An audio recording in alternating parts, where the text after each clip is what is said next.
স্বাগতম। বিপ্লব কুমার দেব তোমায় জানাই স্বাগতম। বিপ্লব কুমার দেব তোমায় জানাই স্বাগতম। বন্দে মাতরম। ভারত মাতা কি। ভারত প্রিয় সর্বকালের সর্বশ্রেষ্ঠ সম্মানীয় মুখ্যমন্ত্রী শ্রদ্ধেয় বিপ্লব কুমার দেব মহোদয়, আমি ওনাকে মঞ্চে আসন গ্রহণ করার জন্য অনুরোধ করছি ছামনু মাননীয় বিধায়ক শ্রদ্ধেয় শম্ভুলাল চাকমা মহোদয়কে মঞ্চে আসন গ্রহণ করার জন্য। ছামনু যতনা প্রখ্যা সবাইকে নমস্কার। অনেকক্ষণ যাবৎ আপনারা অপেক্ষায় আছেন। আমি যখন তেলেরাতে ছিলাম তখন ঠিক করে ফোন যাচ্ছিল মাঠ ভরে গেছে, ওনাকে তাড়াতাড়ি নিয়ে আসুন আপনারা। কিন্তু আমি এসে দেখলাম এখানে বড় মাত্রা আমার মায়েরা আছেন, বড় মাত্রা, আমার তো মনে হচ্ছে 80% মহিলাই। তো একবার সবাই মিলে একবার আমার মতো হাত উপরে করা, মুষ্টি বন্ধ করা।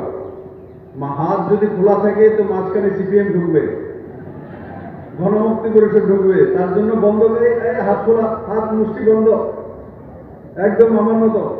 এই হাত যারা খুলেছে সিপিএম ঢুকবে ওখানে, যার হাত খোলা ফটো তোলা সিপিএম ঢুকাবে। হ্যাঁ, হাত বন্ধ করে উপরে তোলা, ডানে বামে। क्या भाई नरेंद्र भाई मोदी की, जेपी नड्डा जी की, जेपी नड्डा जी की, अमित भाई शाह जी की, अमित भाई शाह जी की, सलंटा बीजेपी की, मोनो बीजेपी की। সবাইকে অনেক অনেক ধন্যবাদ। লোকপ্রিয় সাংসদ, যুবা নেতা, জনজাতি মোর্চা ত্রিপুরা প্রদেশের সভাপতি আদরণীয় রেবতী ত্রিপুরা মহোদয়, ভারতীয় জনতা পার্টি প্রদেশ কমিটির সাধারণ সম্পাদক, যুবা নেতা শ্রী টিঙ্কু রায় মহোদয়,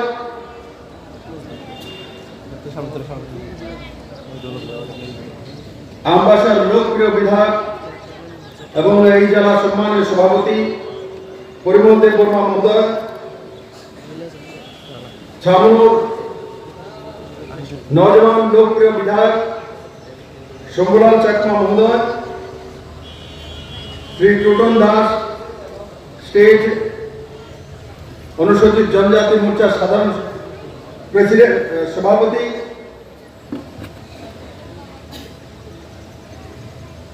श्री नगेंद्र देवबर्मा करमचला अंचलेर आईपीएफटी प्रेसिडेंट और हमारे दुईजन मनोनीत प्रार्थी, একজন হচ্ছেন হংস ত্রিপুরা ছামনু মনোনীত প্রার্থী, কর্মঠ এবং নিষ্ঠাবান কার্যকর্তা। উনার বিষয়ে একটা উদাহরণ তো তুলে ধরতে হয়। হংস সেই কার্যকর্তা যিনি গরিব বাইক বিক্রি করে পার্টির জন্য কাজ করেছেন, এমন কার্যকর্তা। আর সঙ্গে আছে আমাদের সঞ্জয় দাস, যিনি মনোনীত প্রার্থী। আর এখানে বড় মাত্রায় উপস্থিত আমার মায়েরা, বোনেরা, যুব মোর্চার ভাইয়েরা, ভারতীয় জনতা পার্টির অন্যান্য কার্যকর্তা ভাই বোনেরা, এই অঞ্চলের সুধী নাগরিক বৃন্দ, মিডিয়ার বন্ধুরা, এই এডিসি নির্বাচন পুরনো কায়দার মতো নির্বাচন নয়। 2018-তে আপনারা আমাকে ভারতীয় জনতা পার্টি এবং আইপিএফটি কে এই ধলাই জেলার সবকটি সিট বিধানসভা আপনারা নরেন্দ্র ভাই মোদীকে দিয়েছিলেন। আইপিএফ এবং বিজেপির সমস্ত ক্যান্ডিডেটকে, সমস্ত প্রার্থীকে আপনারা জিতিয়ে ত্রিপুরার বিধানসভা পাঠিয়েছিলেন। সেদিনে দিন ছিল 3 মার্চ। সারা ত্রিপুরা রাজ্যে জাতি জনজাতি সেদিন বিধানসভার রেজাল্টের দিন ছিল না। 3 মার্চ 2018 এখানে যারা সামনে বসে আছে, যারা মঞ্চে আছে, আমার অনেক চেহারা খেলা আছে। 3 মার্চ আনন্দে মাতোয়ারা হয়ে সারা ত্রিপুরাবাসী কেউ কাঁদছিলেন, কেউ হাসছিলেন, কেউ রাস্তার মধ্যে নাচছিলেন। কি কারণে? না 25 বছরের ক্রমাগত অত্যাচারের অবসান হয়েছে। সেদিন মানুষ জিতেনি, সেদিন মানুষ মুক্তি পেয়েছিল। 2018 3 মার্চ 37 লক্ষ ত্রিপুরাবাসীর মুক্তির দিন ছিল। সেই ইলেকশন জিত নয়, নরেন্দ্র মোদী এবং অমিত শাহের নেতৃত্বে বিজেপি আইপিএফ যে সরকার নির্মাণ হয়েছিল, সেদিন ত্রিপুরা 37 লক্ষ ত্রিপুরাবাসীর যে জনমত প্রকাশিত হয়েছিল, সে প্রকাশ মুক্তির প্রকাশ। বন্ধুরা, একবার কল্পনা করে দেখুন, সেই 25টা বছর কত কঠিন ছিল। মায়েরা যদি হাসতে হতো তো পার্টি অফিসকে জিজ্ঞাসা করতে হতো। মা যদি তার মেয়েকে শাদী বিবাহ দিতে চাইতো তো পার্টি যদি না করে দিত, ওই ছেলের কাছে বিয়ে দেওয়া যাবে না, তো গার্জিয়ান চাইতো তার সঙ্গে শাদী বিবাহ করাতে পারতো না। আমাদের দৈনন্দিন জীবনে শ্বাস কতটা নেব সেটা পার্টি অফিস তয় করে দেবে, সিপিএম এর ক্যাডার তয় করে দেবে। এবং ত্রিপুরার মানুষের মধ্যে বিশ্বাস ঢুকিয়ে দিয়েছিল, বিশেষ করে জনজাতিদের মধ্যে, যে ত্রিপুরাতে আর কমিউনিস্ট ছাড়া, গণমুক্তি পরিষদ ছাড়ার কোন পার্টি হবে না। তোমরা চেষ্টা করলো, আমাদেরকে সত্তা থেকে বেরোতে পারবো না, আমরা কোনোদিন সত্তার বাইরে যাব না। সিপিএম এবং গণমুক্তি পরিষদ হি ত্রিপুরার মানুষের ভাগ্য নির্ধারণ করবে। কিন্তু 2018 3 মার্চ 36 লক্ষ ত্রিপুরাবাসী তয় করে দিয়েছে, তোমরা নির্ধারণ করবে না, আমরা ত্রিপুরাবাসী নির্ধারণ করব।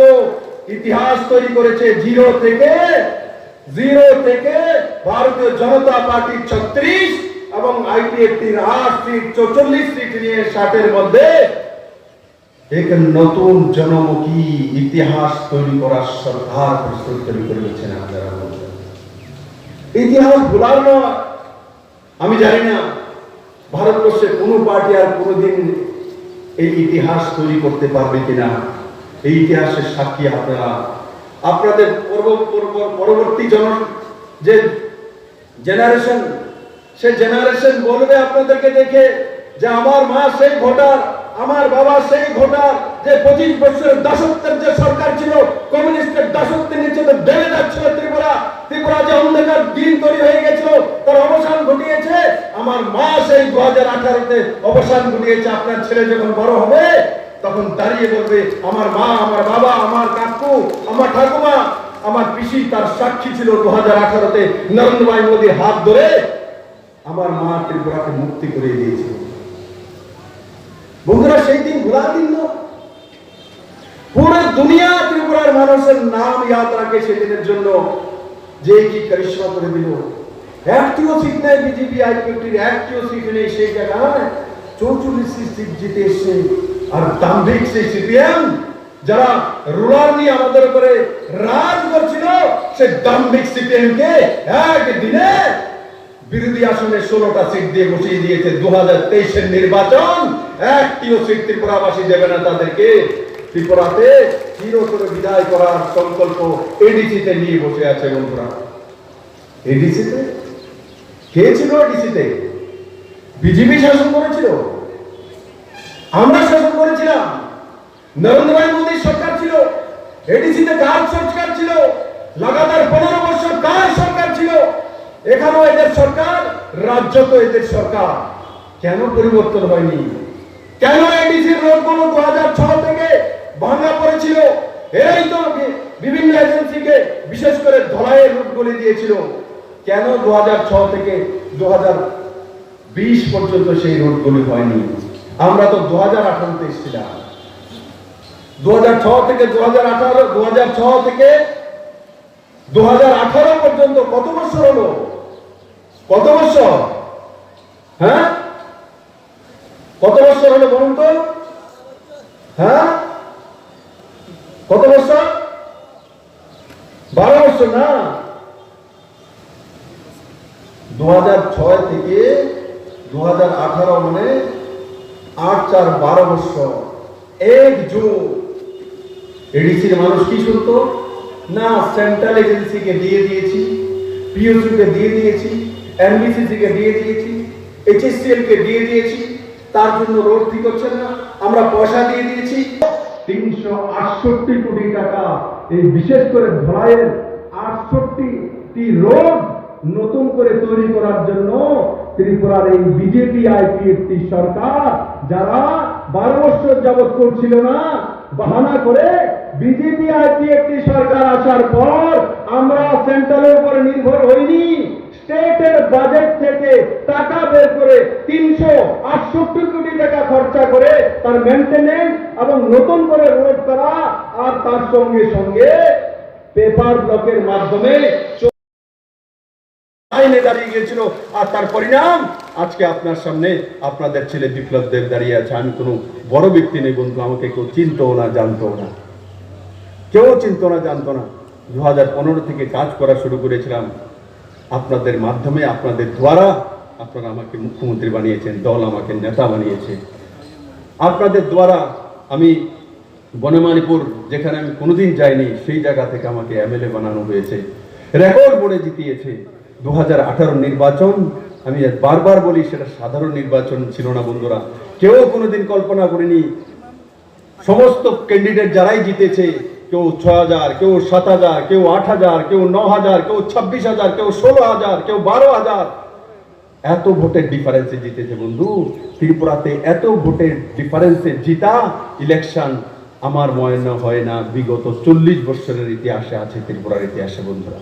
তাই বন্ধুরা, এই সরকারের বিষয়ে মাঝে মাঝে বিভ্রান্তি সরানো হয়। কারণ কি, এই সরকারের বিরুদ্ধে বলার জন্য কিছুই নেই, কিচ্ছু নেই বলার জন্য এদের কাছে। তো মাঝখানে একটা তুলেছে যে সরকার আউটসোর্সিং করে দিচ্ছে, সরকারি চাকরি সব বেসরকারীকরণ করে দিচ্ছে। কে বলেছে?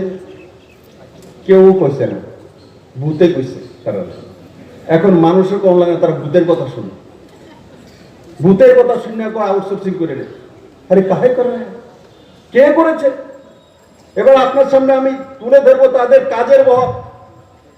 2005-06 থেকে 2017-18 বছরে এমপ্লয়মেন্ট হয়েছে কত? 14,545 রেগুলার চাকরি, 14,545। তার মধ্যে 10,323 তো ফুরুত নাই, 10,323 তো নাই। তাহলে কত হলো? 4,000-এর কাছাকাছি রেগুলার চাকরি। 10,000 দিয়েছে, আবার এরাই 10,000 খেয়ে নিয়েছে। আমরা খাইনি, এই কমিউনিস্টের সরকার অবৈধভাবে সে ব্যবস্থা করেছিল। আর তার কারণে সুপ্রিম কোর্ট, হাইকোর্ট যাই হোক, আসলে তাদের চাকরি কেউ যদি খেয়েছে তো মেলার মাঠের নেতৃত্ব খেয়েছে, কেউ খায়নি। তারা তাদের বিনাশ করেছে এবং এই 10,300 যে চাকরি, এটার বিনাশ এরাই করেছে। এবং তার সঙ্গে সঙ্গে টোটাল 12 বছরের চাকরি কত দিয়েছে রেগুলার? কত? 14,545। আর টেম্পোরারি কত দিয়েছিল? আউটসোর্সিং আর বিভিন্ন দিয়েছে 15,850 12 বছরে। দুটোটা মিলে কত হয়? দুটোটা মিলে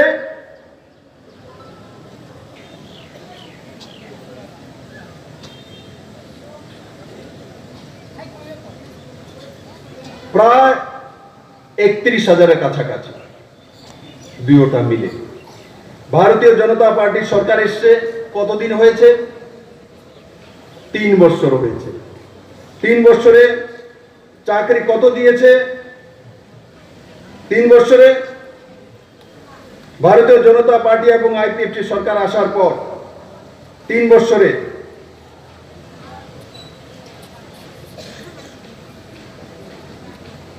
3,996 জনকে রেগুলার চাকরি দিয়েছে। 3,996। ডাইন হার্নেস মানে পরিবারের কেউ মৃত্যুর পর চাকরি কত দিয়েছে? 861 জনের। কন্ট্রাকচুয়াল জব দিয়েছে 4,298 জন, তার মধ্যে guest lecturer, data entry operator, এই সবগুলো মিলিয়ে কত হচ্ছে? 16,614। 16,614 যদি আউটসোর্সিং ছেড়ে দেয় তো 9,600-এর কাছাকাছি রেগুলার চাকরি হয়েছে। কত দিনে? 3 বছরে। আর বাকি যে অন প্রসেস আছে আগামী 6 মাসের মধ্যে হয়ে যাবে, তার মধ্যে গ্রুপ ডি এবং গ্রুপ সি ম্যান পাওয়ার ডিপার্টমেন্টের মাধ্যমে 4,943, পুলিশ কনস্টেবলের জন্য 500, সাব ইন্সপেক্টরের জন্য 22, পিএস স্টেনোগ্রাফের জন্য 100, এডুকেশন ডিপার্টমেন্টে 2,652, এসপিওতে 1,400, টোটাল কত? 11,631। তো 16,614 আর 11,631 এই দুইটা মিলিয়ে কত হলো?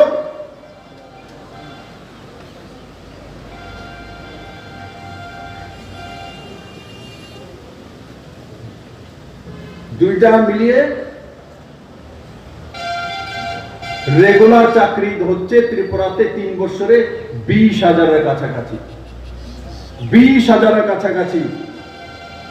আর যদি প্রসেসিং যেটা রয়েছে 6 মাসের সেটা ছেড়েও দেয় তো 9,500 মানে 10,000-এর কাছাকাছি রেগুলার চাকরি এই সরকার দিয়েছে 3 বছরে। আর ওরা 12 বছরে দিয়েছে কত? 14,545। যদি প্রতি বছরে ধরি তো প্রতি বছর ওনারা দিয়েছে কত চাকরি? 2,892 জনকে প্রতি বছর চাকরি। আর আমরা দিচ্ছি 5,200 জনকে।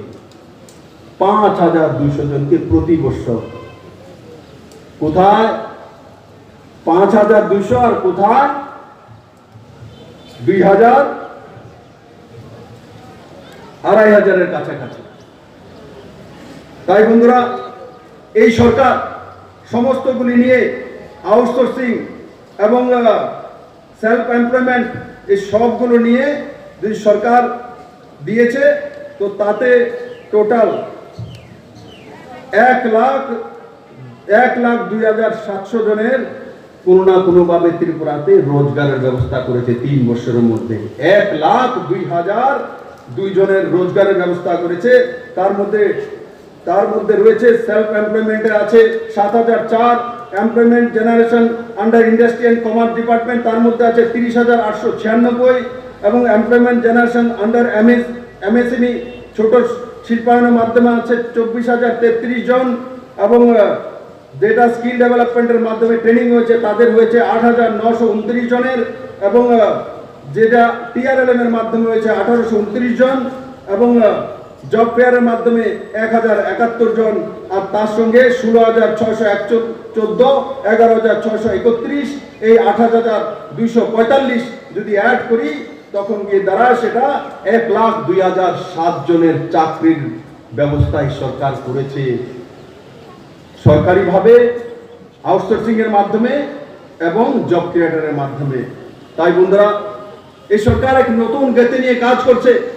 আমি শুধু আপনাদের কাছে নিবেদন করতে চাইছি বিজেপি এবং আইপিএফটি সমস্ত নেতৃত্বের কাছে, যাদেরকে আমরা প্রার্থী করেছি তাদের সঙ্গে বুথ থেকে পান্না প্রমুখ, পৃষ্ঠা প্রমুখ থেকে নিয়ে প্রদেশ কমিটি পর্যন্ত সমস্ত কার্যকর্তা একযোগে এটা বলা উচিত নয়, এটা ভাবা উচিত নয় যে সিপিএম চলে গেছে। বন্ধু, এই মানুষকে যদি রাখা হয় যে সিপিএম শেষ হয়ে গেছে, গণমুক্তি পরিষদ শেষ হয়ে গেছে, আমাদের দুঃখ দুর্দশা শেষ হয়ে গেছে, এখন তো অনেক যুগ শুরু হয়ে গেছে। বন্ধু, ভূত কোনোদিন শেষ হয় না, সেই প্রেতাত্মা গাছের মধ্যে ঘুরে ঘুরে বেড়ায়। তার জন্য আমরা যদি ঢিলেমি দেই তাহলে 25 বছরের সেই অন্ধকারময় জীবন আবার আমাদের জীবনে চলে আসতে পারে। এডিসিতে 15 বছর যে অন্ধকারময় লাগাতার যুগ ছিল, সে যুগ আবার আমাদের সামনে দেখা দিতে পারে। তার জন্য আমাদের একটাই মন্ত্র, আমাদের সমস্ত কার্যকর্তারা একযোগে বিজেপি আইপিএফটি যাকে যেখানে প্রার্থী করেছে সমস্ত কার্যকর্তাদের আমি বলবো এই ময়দান থেকে একযোগে এক জায়গায় এসে ভারতীয় জনতা পার্টি এবং আইপিএফটির যে মনোনীত প্রার্থী তাকে জিতানো, ডাইনে বামে কিচ্ছু না দেখা, আরে রাগ হস কোনো কিচ্ছু না করা। একটা পরিবারের মধ্যে উপর নিচ হতেই পারে, ছেলে মেয়ে বড় ছোট হতেই পারে, হাতের 5টা আঙ্গুলের সমান নয়। পার্টি যখন নির্ণয় নেয় সেটাই অন্তিম নির্ণয়। আমি সমস্ত ভারতীয় জনতা পার্টির কার্যকর্তাদের বলবো যে যেখানে আছেন, যার কাছে যেই সহযোগিতা রয়েছে পার্টিকে জিতানোর জন্য, ক্যান্ডিডেটকে জিতানোর জন্য বিজেপি আইপিএফটি একযোগে সমস্ত ধরাই অঞ্চলে এক নতুন ইতিহাস তৈরি করবে, এডিসির জন্য নতুন ভবিষ্যৎ তৈরি করবে। নরেন্দ্র ভাই মোদীর কাছে এডিসি আমরা প্রস্তুত করব। 2018-তে ত্রিপুরা বিধানসভা প্রস্তুত করেছিলাম, আজকে ত্রিপুরার ডাবল ইঞ্জিনের সরকার চলছে। আর এডিসি যখন মাননীয় প্রধানমন্ত্রীর কাছে আমরা প্রস্তুত করব, তখন ট্রিপল ইঞ্জিনের সরকার এডিসিতে চলবে। সেই দিশাতে ভারতীয় জনতা পার্টি এবং আইপিএফটি দোনো মিলে সমস্ত ক্যান্ডিডেটকে একযোগে জিতানো, আর 28-এর মধ্যে 28 সিট রাখবে, একটি সিটও ছাড়া যাবে না কাউকে। সমস্ত সিট সমস্ত আইপিএফ এবং বিজেপির ক্যান্ডিডেটকে জিতিয়ে মাননীয় প্রধানমন্ত্রীর কাছে 28টা সিট দিয়ে এডিসি কে উপহার দেব, যেন এডিসিতে যারা রয়েছেন জাতি জনজাতি তাদের উন্নয়নের মাপকাঠি তৈরি করার জন্য। বন্ধুরা, আপনারা 15 বছর লাগাতার এখানে গণমুক্তি পরিষদের সরকার দেখেছেন। সেই সরকার কিসের সরকার ছিল? গণমুক্তির সরকার ছিল না, গণমুক্তির সরকার ছিল না, গণমুক্তির সরকার নয়। গণ কি ছিল? গণশোষণকারী দল। এটা গণশোষণকারী দল ছিল, গণশোষণকারীদের সরকার ছিল, গণমুক্তির সরকার ছিল না, গণমুক্তির সরকার ছিল না, গণশোষণকারী সরকার ছিল। সেই গণশোষণকারী সরকার থেকে এডিসি এবার মুক্তি পেতে চলছে। আমি আপনাদের সবার সহযোগিতা চাই, সবার একযোগে এক মানসিকতায় কাজ করার জন্য আমি সমস্ত কার্যকর্তাদের বলবো, টাকার কাজ এই অঞ্চলে 3 বছরের ত্রিপুরা যদি সমস্ত কোনো হিসাব আমি দিতে যাই অনেক সময় লাগবে। আমি আবারও আসবো, আপনাদের কাছে নিশ্চিত হিসাব দেব এবং আপনাদের কাছ থেকেও আমি হিসাব নেব যে আপনাদেরকে প্রধানমন্ত্রী আবাস যোজনা ঘর দেওয়া হয়েছে, আপনাদেরকে প্রধানমন্ত্রী শৌচালয় যোজনার শৌচালয় দেওয়া হয়েছে, অটল জলধারা মিশনের মাধ্যমে বাড়িতে জলে পৌঁছানোর ব্যবস্থা করা হচ্ছে, প্রধানমন্ত্রী সড়ক যোজনা আপনাদের এরিয়াতে তৈরি হচ্ছে, যাদের টিনের ঘর আর যোজনার ঘর পাওয়া যায় না। কিন্তু মাননীয় প্রধানমন্ত্রীকে যখন আমরা বললাম যে ত্রিপুরা টিনের ঘরটি সেটি ছড়ের চাইতেও কম দামে তৈরি হয়, বৃষ্টি হয়, তার জন্য পাতলা টিন দিয়ে গরিবরা সেই ঘর তৈরি করে, মাননীয় প্রধানমন্ত্রী সেটাতে সাড়া দিয়ে শুধু ত্রিপুরার জন্য টিনের ঘর হলেও উপরে টিনের ছাদ থাকলে ঘর যদি কাঁচা হয় তাহলে প্রধানমন্ত্রী আবাস যোজনার ঘর পাবে। আর 1,80,000 ঘরের সার্ভে শুরু হয়ে গেছে, যাদের টিনের ঘর রয়েছে এরা এখন প্রধানমন্ত্রী আবাস যোজনার ঘর পাবে। আনুমানিক ত্রিপুরাতে আরো 70,000 ঘর পাবে। সেই দিশাতে মাননীয় প্রধানমন্ত্রী যে কাজ করেছে, পুরনো সরকার থাকতে 25 বছরে প্রধানমন্ত্রী আবাস যোজনার ঘর কটা এনেছিল ত্রিপুরার জন্য? মাত্র 24,000। আমরা তিনটা কি ভারত মাতা কি, নরেন্দ্র ভাই মোদী কি, নরেন্দ্র ভাই মোদী কি।